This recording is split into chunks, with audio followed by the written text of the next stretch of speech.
Halo semuanya, selamat datang di channel yang tidak layak untuk dihina ini. Sebelum kita mulai, atur posisi santainya, seruput kopinya, dan mari kita berkhayal.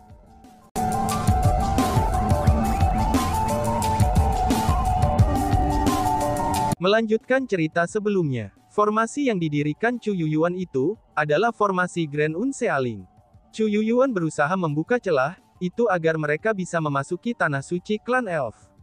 Namun sayangnya, setelah Chu Yuyuan selesai mengatur formasi spiritualnya, dia tidak bisa membuka penghalang inkorporeal itu. Namun, dia tidak menyerah begitu saja. Dia terus membuat banyak formasi. Tapi sayangnya, tidak peduli apapun formasi yang dia buat, mereka semua tidak dapat menembus penghalang Sacred Grounds milik Elf Clan. Dihadapkan dengan tanah suci klan Elf, bahkan seorang spiritualis dunia jubah agung tanda naga seperti Chu Yuyuan saja tidak berdaya. Merasa tak berdaya, Chu Yuyuan menoleh untuk bertanya kepada Ying Mingchao dan Zi Sunyi. Bagaimana kalian berdua keluar dari tanah suci Elf Clan itu? Tanya Chu Yuyuan. Senior, kami berdua awalnya di lantai lembah. Lantai lembahnya sangat besar. Selain itu, kami tidak dapat terbang dan kekuatan kami dibatasi. Karena itulah, kami melakukan perjalanan untuk waktu yang sangat lama, sebelum akhirnya merangkak keluar dari dasar lembah. Setelah kami merangkak keluar dari dasar lembah, kami mulai melangkah keluar. Kami tidak menemukan penghalang atau lorong atau terowongan khusus apapun. Hanya saja, saat kami terus berjalan, lingkungan kami mulai berubah. Kami menemukan diri kami di dataran ini.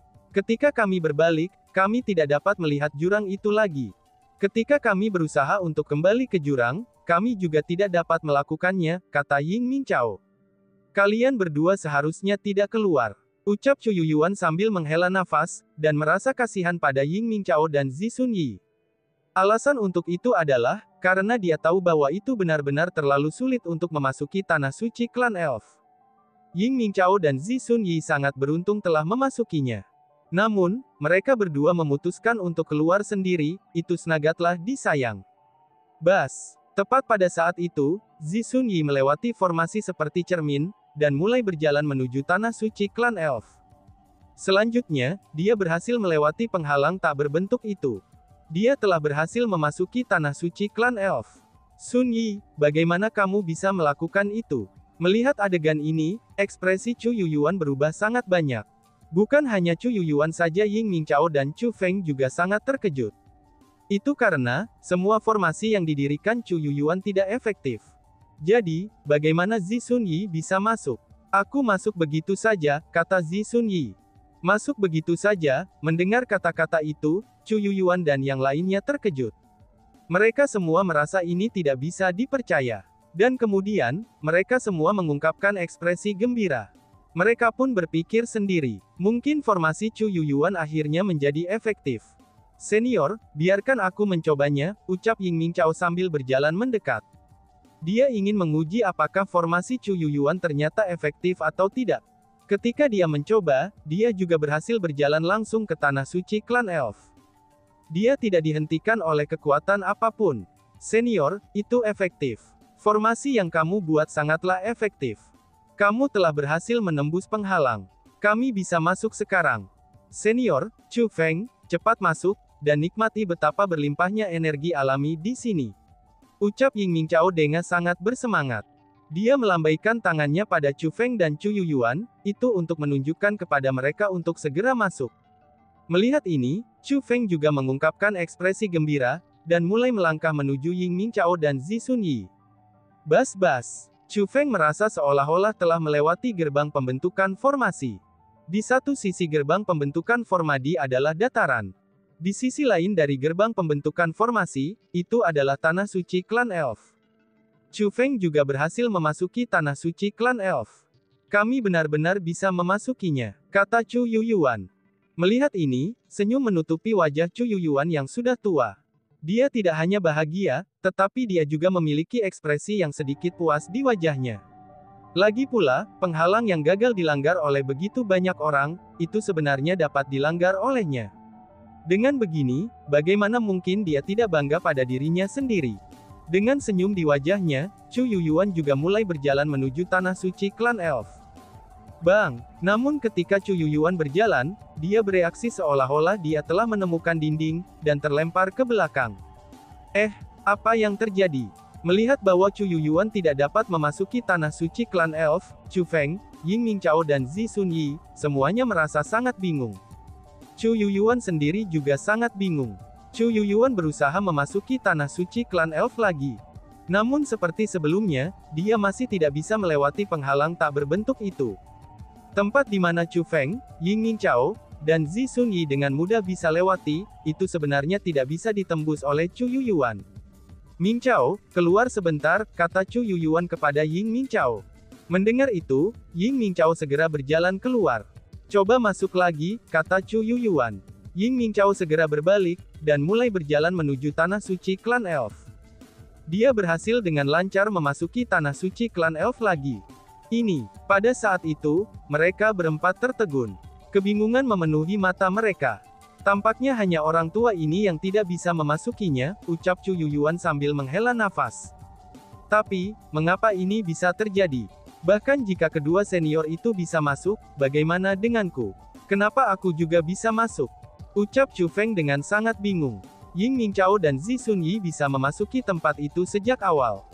Dengan demikian, masuk akal bagi mereka untuk dapat melewati penghalang. Namun ini adalah pertama kalinya Chu Feng pernah ke tempat itu, tapi dia juga bisa melewati penghalang. Ini benar-benar membingungkan. Tampaknya itu terkait dengan pusaran Stairway to Heaven itu. Seperti yang aku harapkan. Selama bertahun-tahun, banyak orang telah menemukan tanah suci klan elf, tetapi tidak dapat memasukinya. Jadi, bagaimana mungkin kalian semua bisa memasukinya dengan mudah? Kata Chu Yuyuan dengan senyum tipis di wajahnya.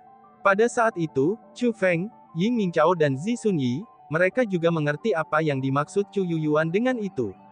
Mereka bisa memasuki tempat itu bukan karena formasi Chu Yuyuan, itu karena Chu Yuyuan tidak berhasil menembus penghalang.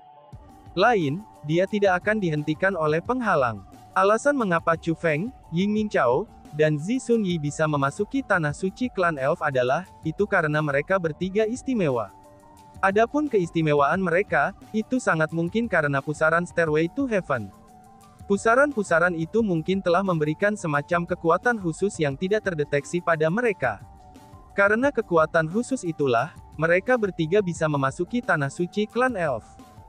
Haruskah kita mencoba beberapa metode lain? Kata Chu Feng. Tidak perlu, lupakan saja. Selama bertahun-tahun, orang telah mencoba segala macam metode. Namun, mereka semua tidak dapat memasukinya. Tidak peduli berapa banyak aku mencoba, itu pada akhirnya akan sia-sia. Chu Feng, jangan khawatir tentang orang tua ini. Karena kamu sudah memasukinya, pergi dan periksa tempat itu. Namun, ingatlah untuk menempatkan keselamatan di atas segalanya.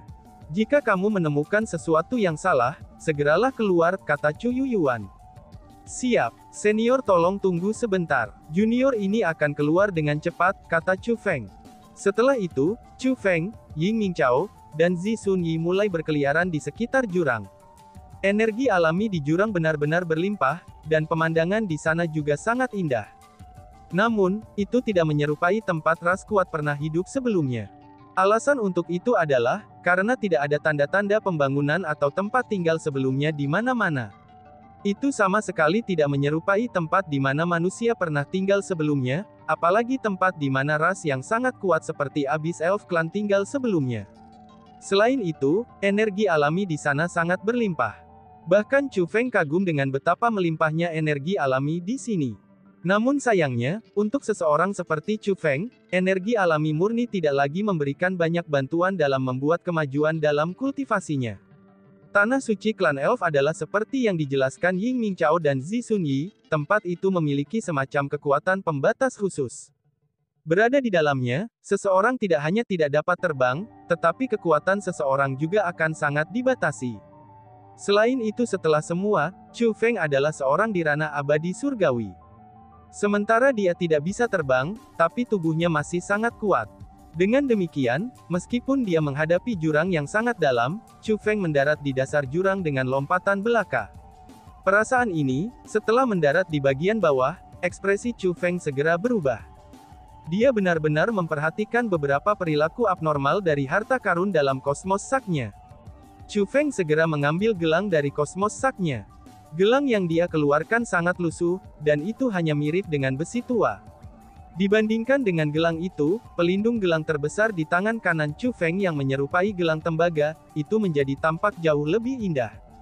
Gelang lusuh itu memiliki nama yang sangat luar biasa, dan itu disebut gelang misteri metamorfosis. Gelang metamorfosis misteri realem adalah sesuatu yang Chu Feng telah diperoleh di majelis lelang Grand. Telah dilaporkan, gelang metamorfosis misteri realem memiliki kekuatan yang menantang surga, dan mengandung misteri yang misterius.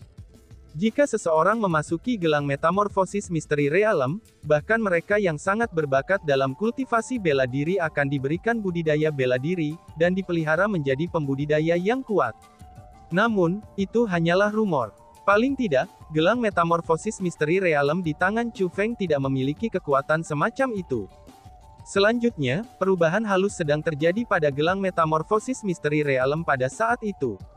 Melihat bahwa Chu Feng segera mengeluarkan gelang metamorfosis misteri realem dan mulai memeriksanya setelah mendarat di dasar jurang, si ratu bertanya dengan bingung.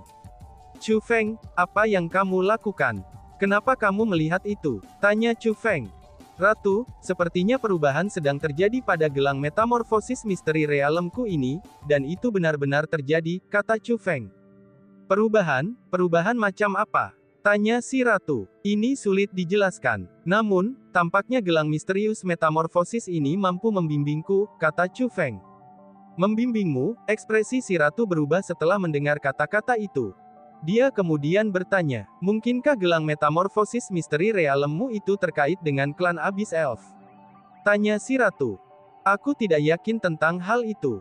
Namun, aku merasa bahwa harus ada sesuatu yang menarik bagi gelang metamorfosis misteri realem ini, kata Chu Feng.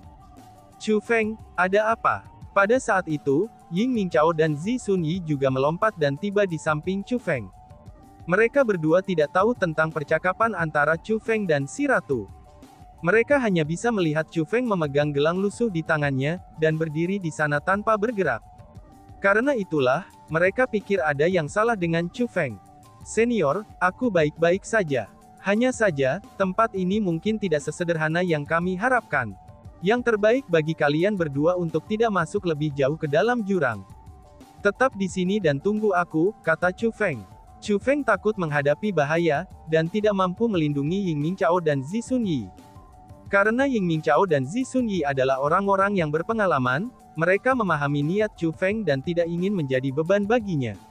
Dengan demikian, mereka tidak mengatakan apa-apa dan tetap di sana, lalu membiarkan Chu Feng bergerak maju sendiri.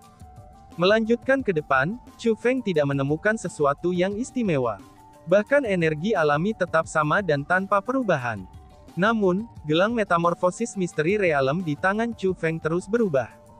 Chu Feng merasa seolah-olah ada semacam hal yang menyerukan kepada gelang metamorfosis misteri realem.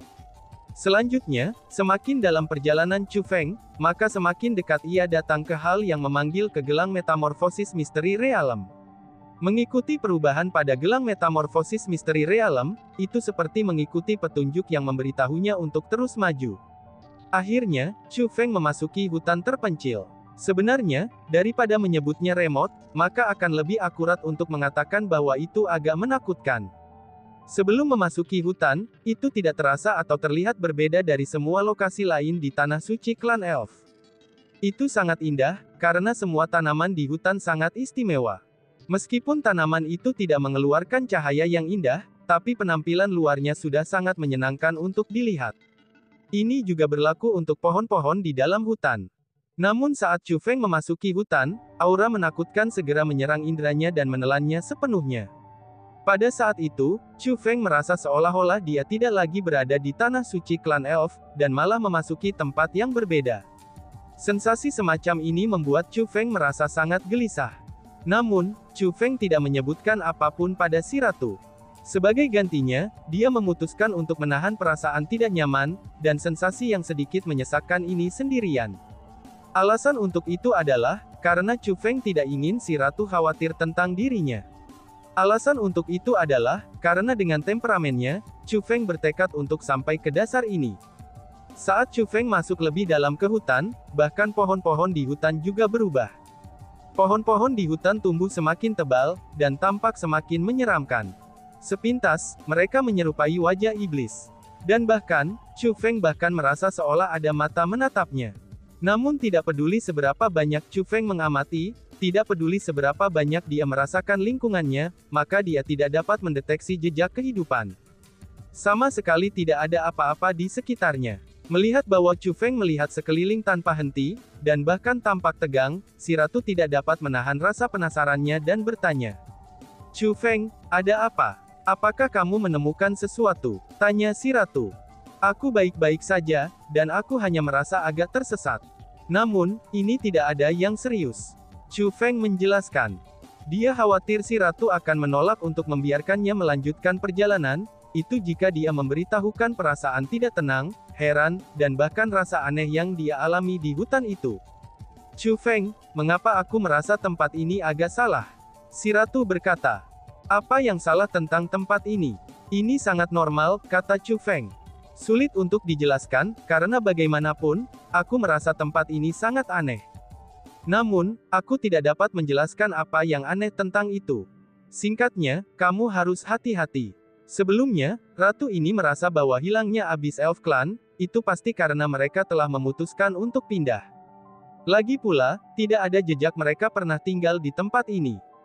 Jadi, mereka pasti dengan sengaja menghapus semua jejak keberadaan mereka di sini.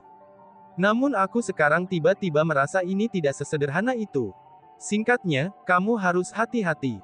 Jika kamu merasa ada sesuatu yang salah, kamu harus berhenti melanjutkan, lalu berbalik dan pergi dengan segera, ucap si ratu memperingatkan. Pada saat itu, Chu Feng tersentak kagum di dalam hatinya, itu karena betapa menakjubkannya ratunya ini. Meskipun dia hanya berbagi visi dan pendengarannya, dan tidak dapat merasakan apa yang dia rasakan, tapi kemampuan pengamatan si ratu telah mengungkapkan kepadanya bahwa hutan itu berbahaya. Berbahaya, tempat itu secara alami berbahaya. Meskipun itu tidak mengeluarkan sensasi berbahaya yang sangat jelas, tapi sensasi aneh yang dilontarkannya memberi sinyal kepada Chu Feng bahwa, betapa berbahayanya hutan itu. Setelah itu, Chu Feng terus maju. Akhirnya, ia menemukan celah di permukaan hutan. Dan tiba-tiba saja bersambung. Sekian dan terima kasih banyak. Bye-bye.